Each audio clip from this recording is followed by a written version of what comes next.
Hola, buenas tardes, ¿cómo están? Otro lunes a las 19 con una nueva charla de nuestros webinar. Bueno, agradecemos primero a la doctora Soledad Trasante, es médica clínica, geriatra. Por más que se fue a trabajar hace poquito a Tandil, vos seguís siendo nuestra acá para siempre, ya estás acuñada acá. Y realmente sabemos que vas a tener una linda carrera profesional y personal allá, porque obviamente te apreciamos un montón y sos espectacular. Y hoy tenemos un tema también que es muy frecuente en la práctica cotidiana de la enfermedad ulceropéptica, el uso racional de la medicación. Agradecemos al laboratorio Astra en el apoyo de este ciclo. Y bueno, hagan las preguntas que crean convenientes o los comentarios a través del canal de YouTube. Recuerden, para los nuevos que entran en estos webinars, si quieren tener el certificado, manden aquí abajo en el Zócalo, va a haber un email y para mandar un mensajito, y así nosotros le enviamos las preguntas choice de cada charla, y así van a tener el certificado. Bueno, sin más, empezamos. Gracias, Sole, por estar con nosotros, lo que da la posibilidad de que vos estás en Tandil, nosotros acá y el resto por todos lados. Así que esto es genial, y aprovechamos muchísimo esta oportunidad que nos da la tecnología de tenerte cerca. Gracias, Sole.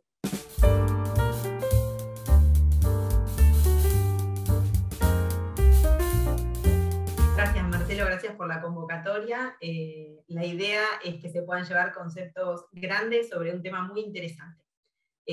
Bueno, avanzamos entonces. La enfermedad ulceropéptica y el uso racional de la medicación es el tema que nos trae.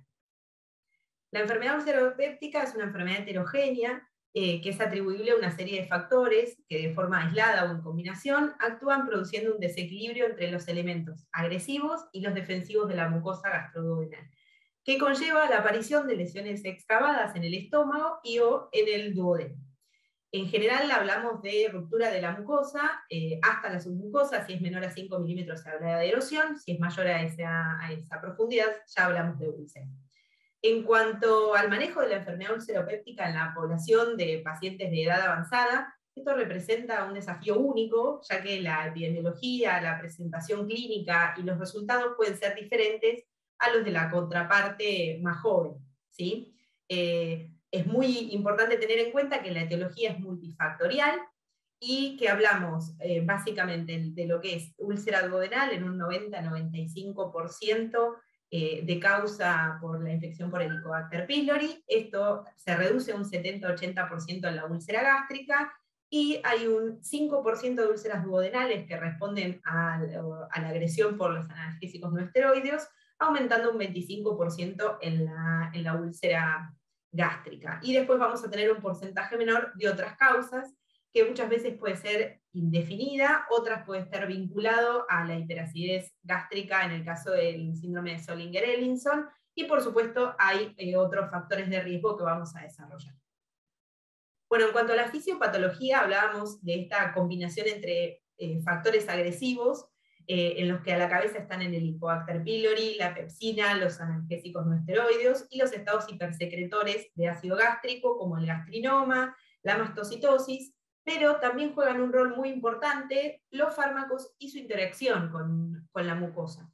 Hay fármacos que producen una agresión directa, como el micofenolato, los bifofonatos, el 5-FU, el cloruro de potasio, y después puede haber también una gran interrelación con lo que nosotros conocemos como las comorbilidades, ¿sí? Que es esta suma de las distintas enfermedades que además se van a combinar con los tratamientos de las mismas y con estos factores de riesgo, y a la cabeza están las infecciones como tuberculosis, por supuesto también la isquemia, otras infecciones como citomegalovirus, herpes, linfoma, carcinoma y otro tipo de úlceras. Ahora bien, ¿qué característica vamos a tener en cuanto a los factores defensivos, que son los que nos permiten luchar contra esta agresión que va a tener la mucosa gástrica y duodenal? A nuestro favor tenemos las prostaglandinas, el bicarbonato, la producción de mucus que nos van a proteger esa mucosa, las bombas vasocelulares que nos permiten eliminar el ácido y la irrigación sanguínea. Es muy importante destacar que en el adulto mayor estos factores defensivos van a sufrir modificaciones, que son las modificaciones propias de la senescencia, ¿sí? Bueno, este es un tema que en lo personal me llega muy de cerca porque yo tuve una úlcera duodenal por el Helicobacter pylori, entonces yo sé cómo se siente uno todo esto y lo que es bárbaro es la historia como empieza, que ganaron los dos australianos que ganan el premio Nobel en el año 85, si mal no recuerdo. Ellos Sí. se inocularon la bacteria y se hacían endoscopías seriadas porque la gente no le creía.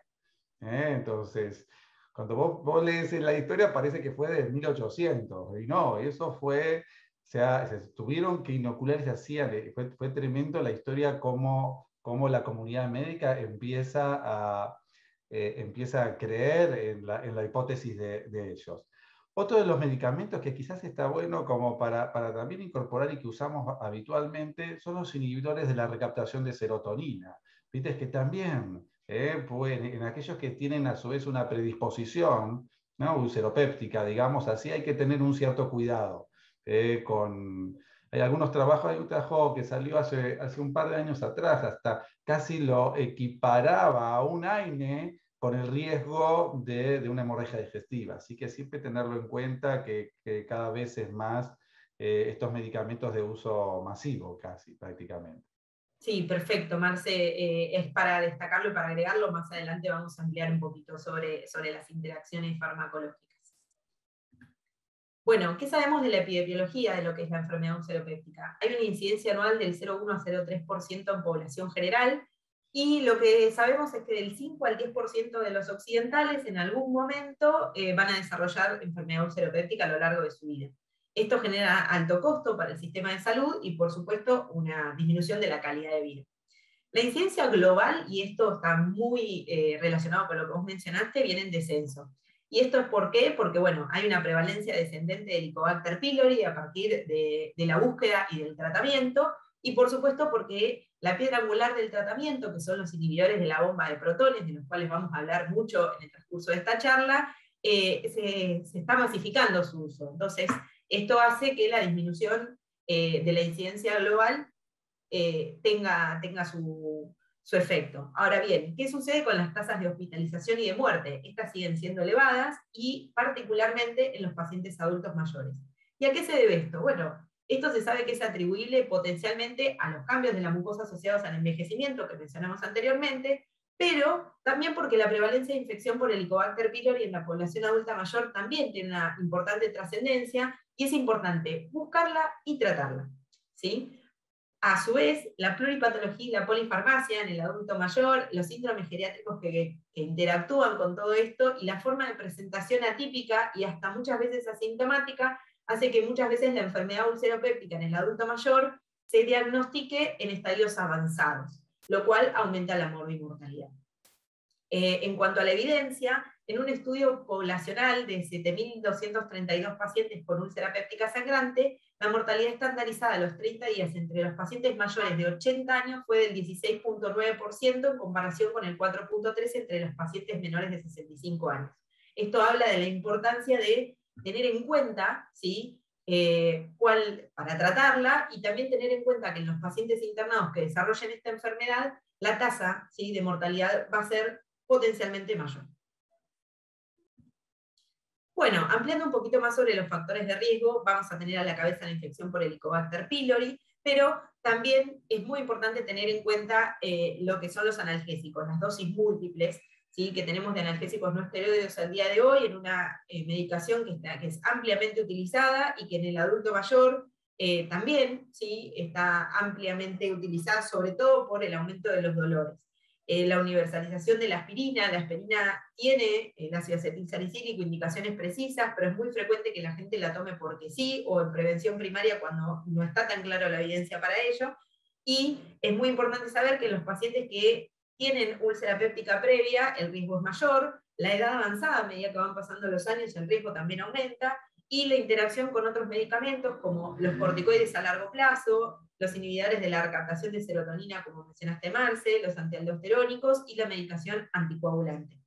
La interacción con la comorbilidad, la enfermedad pulmonar obstructiva crónica, la cirrosis, la enfermedad renal crónica y el daño por el tabaquismo y el alcohol también son factores de riesgo a destacar. Y en cuanto a la alimentación, la evidencia es, por eso está puesto con signos de pregunta, es algo controvertida, pero sí se sabe que el picante, el café y el té aumentan la secreción ácida, pero no son causa per se, sino que en conjunto pueden dañarla, pero no son la causa principal. Y el estrés y la genética, por supuesto, hay gente que tiene mayor predisposición, y siempre hablamos de la personalidad tipo a aquellas personas que son más bien ansiosas y que suelen desarrollar síntomas ácidos sensitivos con muchísima más frecuencia. Sí, un tema anecdótico, pero que bien viene al caso. O sea, yo dejaba de comer todo, no tomaba café cuando estaba con las molestias, pero una vez que te curaste puedes comer todo. O sea, a ver, era el causante, o sea, quizás son cosas que te agravaban, algunas comidas en particular, pero lo básico era concreto. O sea, el hecho de la cura, en este caso de la úlcera duodenal y de la cura del Helicobacter pylori, te mejoraba los síntomas y después podés comer lo que quieras.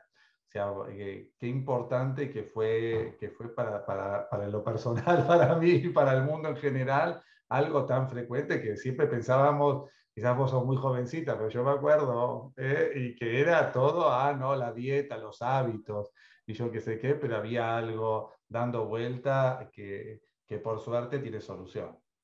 Sí, tal cual. Por eso lo puse en signos para tener en cuenta que siempre pueden colaborar, pero siempre hay que buscar una causa subyacente, no es solamente eso. Y más en el adulto mayor, que sabemos que siempre hay una punta del iceberg, siempre nos lleva ese concepto que trabajamos, que es lo que nosotros vemos, pero la realidad hay que ir siempre a fondo y más allá buscando dónde están todas las interacciones que van a llevar a que se desarrolle la enfermedad. En cuanto a la presentación clínica, los síntomas tienen un valor predictivo positivo limitado porque son muy inespecíficos. Y en los adultos mayores pueden presentarse con síntomas leves o incluso ser asintomática en los 2/3 de los pacientes. Ahora, si tuviésemos que desarrollar un poquito más, lo que vemos es que el dolor abdominal postprandial o hambre dolorosa es más frecuente en lo que es la úlcera duodenal, y el dolor abdominal más desarrollado muchas veces ocurre postprandial, ya no preprandial, y algo más inespecífico, que no sordo, es más frecuente en la úlcera gástrica. Pueden aparecer náuseas, vómitos y pérdida de peso, y después tenemos la presentación para cuando los pacientes aparecen ya con las complicaciones, que pueden ser el debut con una hemorragia digestiva, la perforación, la penetración o la obstrucción, que ya en este caso el paciente ingresa muchísimo más grave, ¿sí? Hay una frase que dice: la úlcera duodenal duele de noche. Sí, exactamente. Te levantás a la madrugada con el dolor, con un dolor epigástrico, y a veces se traduce al dorso, y también está la cuestión si esto no es cardiológico, ¿viste? Porque estas cuestiones, pero es un clásico. Sí, es frecuente esto que mencionás, y hay un estudio prospectivo de 277 pacientes con enfermedad ulceropéptica, en los cuales es muy importante destacar que 2/3 de los pacientes mayores de 60 años informaron dolor abdominal vago como síntoma principal. O sea que si tuviésemos que decir, bueno, ¿por dónde empezamos? Paciente con un dolor abdominal vago, inespecífico, bueno, prender la luz de la enfermedad ulceropéptica. El diagnóstico. Bueno, el diagnóstico hay que tener en cuenta la anamnesis, la historia del dolor abdominal epigástrico prepostprandial, que puede aparecer con pérdida de peso, con náuseas, con vómitos, y empezar a buscar estos factores de riesgo que mencionamos anteriormente, ¿sí? Y si tuviésemos que abrir aguas, teniendo en cuenta cuáles son las causas principales, vamos a dividirlo en función de la edad. Un poco porque nos gusta, ¿sí? Porque vamos a hacer ese hincapié, y otro poco también porque tenemos esta evidencia de que en el adulto mayor las complicaciones nos van a aparecer más frecuentemente. Entonces tenemos que ser un poco más incisivos en la búsqueda. Si el paciente es menor de 60 años y no tiene signos de alarma, no aparece pérdida de peso, no relata sangrados, en regiones de prevalencia de Helicobacter pylori mayor al 20%, que en nuestro país lo es, lo que uno tiene que pensar es testear y tratar el Helicobacter pylori, porque es la causa principal, ¿sí? Entonces hablamos de buscar y tratar, ¿sí? Hay distintas opciones para buscar y tratar el Helicobacter pylori. Hoy por hoy lo más sencillo es el test de la ureasa, ¿sí? Que es el test de aire expirado, ¿sí? Y en pacientes mayores de 60 años con signos de alarma, con pérdida de peso, con presentaciones ya graves, en ese caso hablamos de endoscopía con biopsia, ¿sí? El Helicobacter pylori también se testea y se trata a través de la biopsia, ¿sí? Hay diagnósticos más rápidos y menos rápidos, con cultivos y también con diagnóstico rápido en la biopsia por endoscopía, pero es fundamental buscarlo, ¿sí? Porque cambió radicalmente el curso de la enfermedad, el tratamiento, el diagnóstico y el tratamiento del Helicobacter pylori. Ahora bien, vamos a avanzar un poquito más sobre lo que nos trae esta charla, que es el tratamiento, que hablábamos de este verdadero desafío en el adulto mayor por todas estas interacciones farmacológicas y factores de riesgo, y algo que es fundamental, la resistencia antimicrobiana, que es el tratamiento antibiótico que se realiza para el Helicobacter pylori, nos lleva a algunas dificultades. Entonces vamos a plantearnos nuestro objetivo, que es el alivio sintomático y la cicatrización de la lesión, ¿sí? Y la prevención de la recidiva. Y vamos a dividir los fármacos entre aquellos que son antisecretores o neutralizadores del ácido y aquellos que protegen la mucosa, que provocan más un alivio desde otro mecanismo de acción diferente. Entonces, ampliando un poquito más, avanzamos. En cuanto al tratamiento, ¿sí? Vamos a tener por un lado los antagonistas de la histamina, cimetidina, ranitidina, nizatidina y famotidina. Si se quiere, la ranitidina queda un poquito más lejos por algunos efectos adversos que se han desarrollado en el último tiempo y en nuestro país sobre todo. Son inhibidores competitivos de la secreción ácida estimulada por la histamina, suprimen la secreción ácida basal y la estimulada por las comidas. Desarrollan tolerancia y hay que usarlo varias veces al día, son bien tolerados, requieren el ajuste en insuficiencia renal y, esto es fundamental, tienen metabolismo por el citocromo P450. ¿Qué quiere decir esto? Ojo con las interacciones, tenemos que estar muy atentos y tener bien listados en nuestros pacientes los fármacos con los que puede interactuar.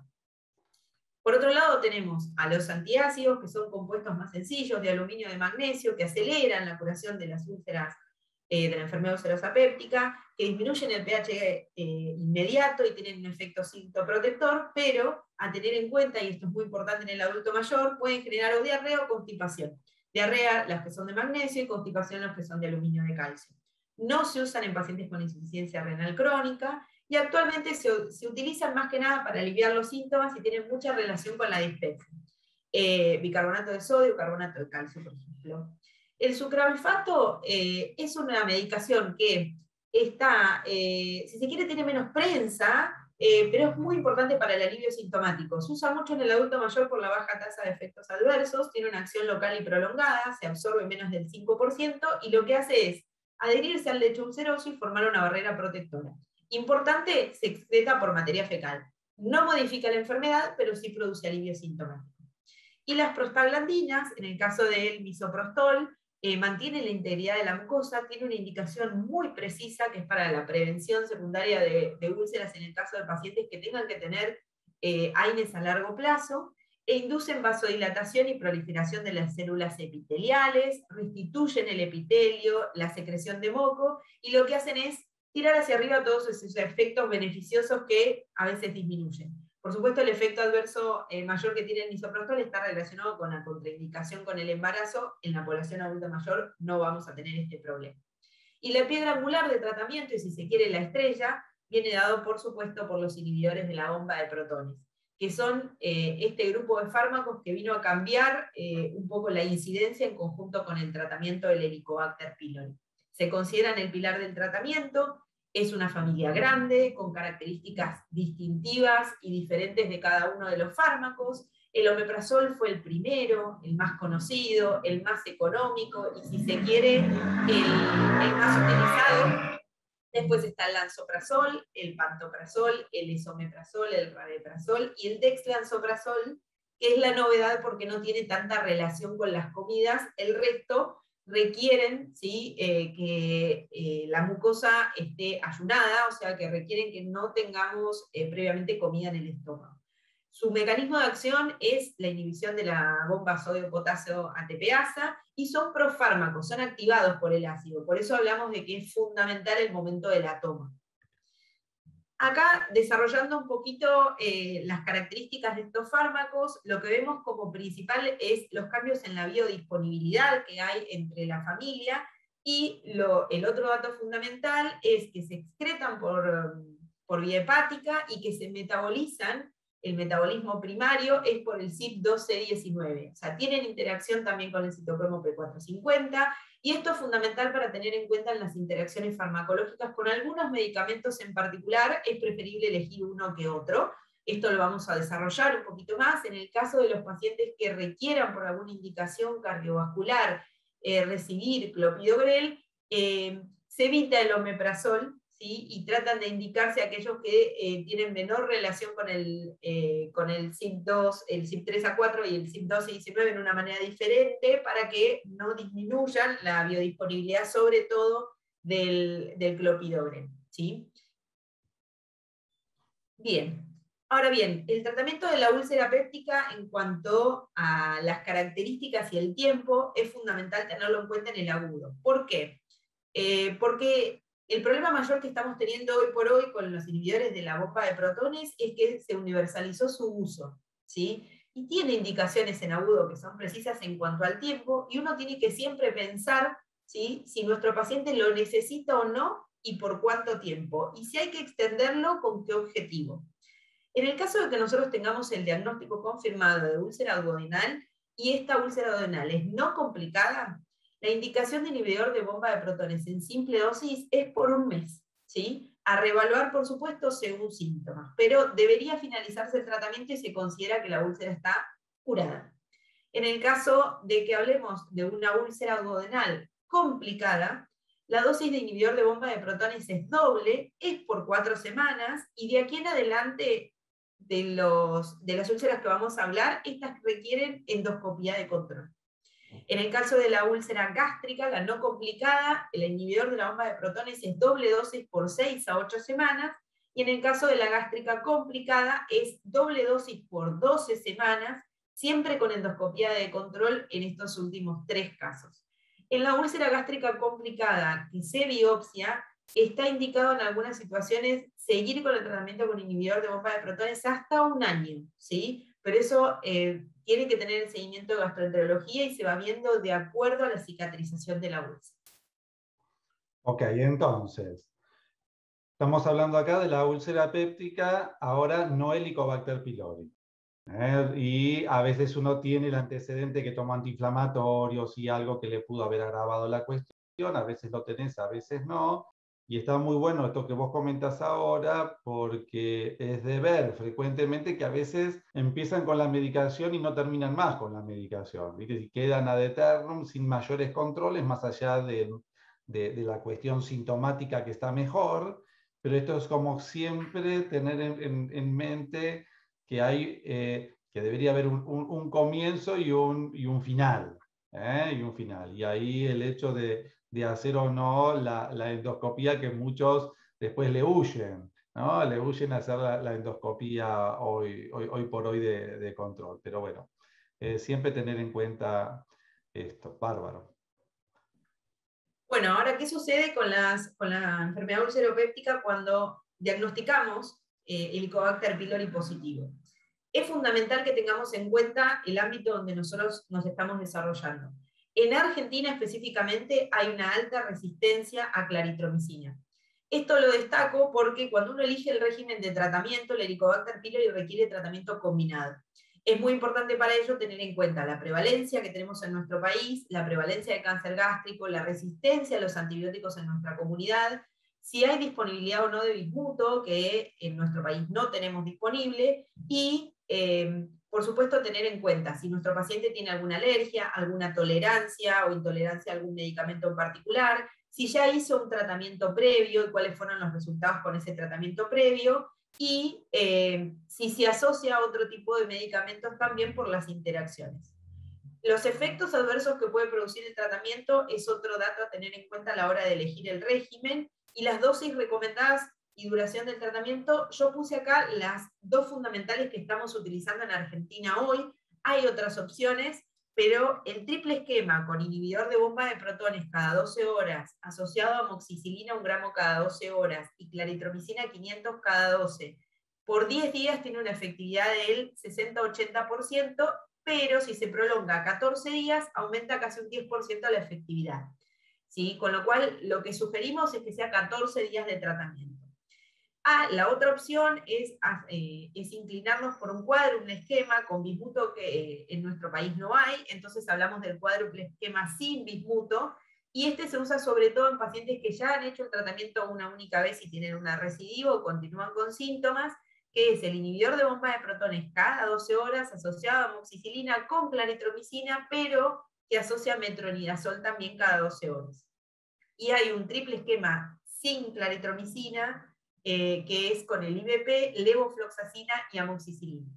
¿Sí? La duración del tratamiento en el cuádruple y triple esquema se sugiere también que sea no menor a 10 días. ¿Sí? Ahora bien, acá entramos en la parte más controversial de la charla, y esto tiene que ver cómo y cuándo hacemos un tratamiento de mantenimiento con inhibidor de bomba de protones. ¿Queda para siempre? ¿En qué casos? Bueno, el tratamiento de mantenimiento está indicado solo en pacientes con factores de riesgo de recurrencia. En general, cuando uno busca la evidencia sobre esto, la edad avanzada siempre aparece como un factor de riesgo de recidiva, pero hay que desmenuzar un poco mejor de qué hablamos cuando hablamos de esto. La recidiva ulcerosa recurrente o complicación ulcerosa previa, o sea, un paciente que recae, ya tuvo la enfermedad, tiene indicación de tratamiento de mantenimiento. Si la úlcera es refractaria o es grande, mayor a 1 centímetro, está indicado hacer tratamiento de mantenimiento por lo menos 3 meses. Si hay pacientes que requieren un tratamiento crónico con analgésicos no esteroides por alguna otra comorbilidad, o anticoagulación o aspirina, y acá a la cabeza la enfermedad cardiovascular, los pacientes con infarto o ACV previo, o aquellos que están con un tratamiento antidepresivo con IRS, se sugiere que el IBP, el inhibidor de la bomba de protones, esté por lo menos presente durante 3 meses posterior al diagnóstico y tratamiento inicial de la enfermedad ulcerosa. Los pacientes con corticoterapia crónica con dosis mayores o equivalentes a 20 miligramos de meprednisona es sugerido que continúen con inhibidor de la bomba de protones hasta que se pueda descender la dosis. Y en los pacientes que tienen tabaquismo activo, la idea sería trabajar sobre la cesación tabáquica, pero se sugiere que en estos pacientes continúen por al menos 3 meses con inhibidor de la bomba de protones. Aunque los ensayos clínicos describen el mantenimiento hasta 12 meses, se desconoce la duración ideal de la terapia y el tratamiento prolongado es innecesario en los pacientes en los cuales se erradicó el Helicobacter pylori y esta es la causa de la úlcera. ¿Sí?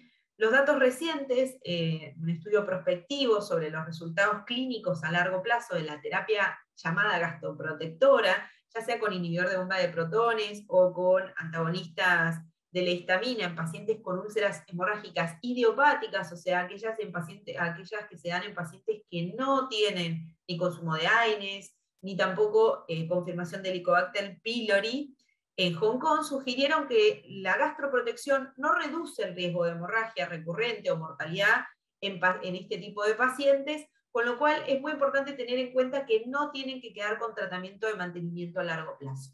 ¿Sí? Este concepto me parece fundamental y me parece clave a la hora de nosotros tener a nuestro paciente en consultorio y hacernos la pregunta de por qué tiene omeprazol o por qué tiene esomeprazol o dexlansoprazol, cualquiera de ellos. No hay que demonizarlo, pero tampoco hay que dejarlo como, bueno, como toma muchos medicamentos, dejamos la gastroprotección. No debería ser esa la indicación real de los inhibidores de la bomba de protones. ¿Por qué es importante este concepto? Bueno, el uso excesivo de inhibidor de la bomba de protones es algo que hoy por hoy estamos viendo mundialmente, y se estima que hay un 50% de uso inadecuado. El uso extendido no está exento de efectos adversos, y está relacionado con gastritis atrófica y déficit de vitamina B12, con una evidencia controversial. Por eso dicen, bueno, ok, si hay que usarlo, no lo dosemos, pero tengamos en cuenta en qué pacientes lo vamos a indicar. Si es un paciente per se que, por ejemplo, lleva una alimentación que requiere suplemento de B12, saber que es importante que el inhibidor de la bomba de protones va a interactuar y no se va a absorber correctamente. En los pacientes que tienen déficit de magnesio, sí está indicado hacer un dosaje porque pueden influir. Aumenta el riesgo de infecciones, de neumonía. El ácido del tubo digestivo tiene un efecto bactericida muy importante, y en los adultos mayores, que muchas veces pueden tener episodios broncoaspirativos, el riesgo de neumonía con inhibidor de la bomba de protones prolongado aumenta. También hay trabajos que hablan del aumento del riesgo de infección por Clostridium difficile en los pacientes con inhibidor de la bomba de protones por un uso mayor a 90 días. Y es fundamental que se sepa que hay riesgo de fracturas óseas por fragilidad. La evidencia es controversial, pero se sabe que también hay una alteración en la absorción del calcio y en la actividad de los osteoclastos. Y es fundamental que tengamos en cuenta las interacciones farmacológicas. Los inhibidores de la bomba de protones, como les mostré en el cuadro, tienen una alta unión a proteínas y metabolismo por el CYP450 y por el CYP219, con lo cual es fundamental saber qué medicamentos está tomando nuestro paciente. En los pacientes cirróticos es fundamental tener en cuenta que aumenta el riesgo de infecciones. Les dejo abajo dos de los trabajos en los cuales se habla de los efectos adversos en los inhibidores de la bomba de protones y una revisión de 25 años de su uso extendido y detalla un poco mejor todas estas características que les fui mencionando. Bueno, espectacular para ir recordando nosotros siempre cuando el paciente viene a la consulta y está tomando un inhibidor de la bomba de protones, siempre primero digo, ¿por qué lo toma? Y empiezo a chequear los estudios que tiene. Entonces, o sea, tienen indicaciones puntuales, como estamos charlando ahora, qué es lo que tenemos que usar, pero bueno, lo importante también es que tienen potenciales efectos adversos que tenemos que tratar de minimizar, justamente indagando el motivo y la duración del tratamiento de su problema de base. Bueno, entonces acá, resumiendo un poco la charla y para que les quede como concepto fundamental, se debe sopesar los riesgos y los beneficios del tratamiento crónico con inhibidor de bomba de protones en pacientes adultos mayores y tener en cuenta, en el caso de que tengan que quedar con dosis por tiempo prolongado, usar la dosis efectiva más baja cuando sea posible, ¿sí? ¿Cuáles son los beneficios que vamos a tener de estos fármacos, que los hay y son muchos? Bueno, tenemos claro que es parte de la terapia de erradicación del Helicobacter pylori, producen y son el pilar fundamental de la curación del tratamiento de la úlcera péptica, funcionan en coterapia para usuarios crónicos de AINES con factores de riesgo gastrointestinales, se usan en coterapia para usuarios crónicos de aspirina o de anticoagulación en pacientes que ya tienen enfermedad ulcerosa péptica complicada previa. También se usa para el alivio sintomático de la enfermedad por reflujo gastroesofágico, y en la terapia por reflujo el tratamiento de la terapia de la enfermedad por reflujo gastroesofágico complicada, ya sea la esofagitis o el esófago de Barrett, también es importante que se sepa que cumplan un rol en ese tratamiento. Ahora bien, no están exentos de todos estos riesgos potenciales que fuimos desarrollando, como las infecciones entéricas, la neumonía, la malabsorción de nutrientes, el riesgo de malabsorción de medicamentos, también tener en cuenta la interacción con la levotiroxina, el riesgo de gastritis atróficas en pacientes que ya tienen además infectados con Helicobacter pylori y tienen reflujo, y el riesgo de interacciones desfavorables con el clopidogrel, la aspirina y los anticoagulantes. Bueno, la conclusión que quiero que se lleven de esta charla es que la enfermedad ulceropéptica es un problema de salud de suma relevancia, que en los últimos años se ha masificado y extendido el uso de inhibidor de la bomba de protones, que si bien son seguros a corto plazo, tienen indicaciones precisas, y se han notificado posibles efectos adversos, especialmente en pacientes de edad avanzada, donde la pluripatología, las interacciones, el deterioro funcional y cognitivo se interrelacionan con mayor posibilidad de resultados negativos. Por ello es que se sugiere vigilancia exhaustiva de la terapia antisecretora con inhibidor de la bomba de protones a largo plazo, definiendo el perfil de pacientes de alto riesgo que realmente lo necesitan. Bueno, espectacular, Sole, espectacular. Yo me muerdo la boca porque podríamos estar hablando 2 horas más. Este es un tema, como te decía, que a mí me toca de cerca. Solamente una pequeña cosita. Adulto mayor, uno piensa que se exacerba sus síntomas que tenía eventualmente de hace años, que quizás sí tuvo alguna úlcera, pero después quedó medio asintomático, si se exacerba, porque hay una chance de recaída del del Helicobacter pylori, no es muy alta, un 10-20%, una cosa así, pero si empieza a tener síntomas, y siempre pensar en primer estudio una endoscopía y eventualmente de seguimiento del test del aire expirado, como para saber que realmente el paciente ya no lo tiene. Ya no lo tiene el Helicobacter pylori. Bueno, espectacular, me encantó, me encantó, me encantó verte, que en breve vas a estar aquí por Buenos Aires de visita. Así que bueno, gracias a todos por estar ahí. Hagan las preguntas choice, así van a tener el certificado. Y nos volvemos a encontrar en un próximo capítulo que saldrá el próximo lunes a las 19 horas. Bueno, les mando un abrazo grande y a seguir cuidándose. Un Muchísimas beso enorme. gracias. Un beso Saludos. enorme. Chao, chao.